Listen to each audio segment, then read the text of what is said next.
the two Edmiston brothers. Well, Joe Edmiston, his wife, Marilyn Mumford, friend of one of my grade school chums, was working as Lenny Bruce's secretary during the time when Lenny Bruce was going through all his trials. So he had to have transcripts of his tapes for their trials, for the dirty words, you know? Oh, yeah. So I had a job working for a little while, you know. So you know how to type? No, I don't know how to type. I had to do it longhand. But the thing was, the reason I was good at it was because I spent a lot of time listening to old-time records and was able to pick nearly indecipherable voices and tell what the words were, right? You know, I had an ear for it. Yeah, and he had the thing of mumbling a paragraph, but it was a real paragraph, but it came out in a half a dozen. You know, he had a shorthand way of talking when he was mumbling like a speed freak, you know. But it was real content, you know. It was real stuff, and so you had to, you know. Yeah, actually, you'd be ideal for it. It was incredible. I learned so much, you know. What a mind. Wonderful class. It blew my mind. I learned so much. You get paid to really listen to a master. Yeah, it was a trip. It was a show. I only had a little bit, you know. But you know, that was one of those things where, I mean, that's why I know about transcribing, you know. Yeah. Oh, God. Because that was a nightmare.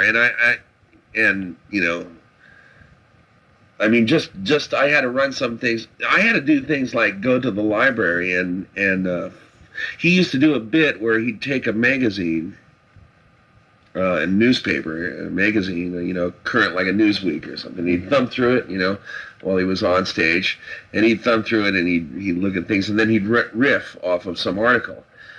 And what I would have to do is listen to what he was saying as he was thumbing through it, and then I'd go and look for the week he was, the Newsweek, you know, behind what he mumbled as he was going past, you know. He'd read a little bit, you know.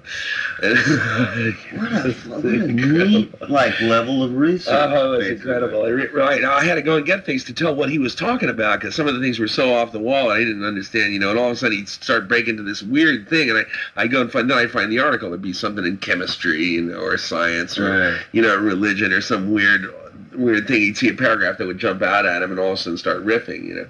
It was fascinating, man. I mean, really.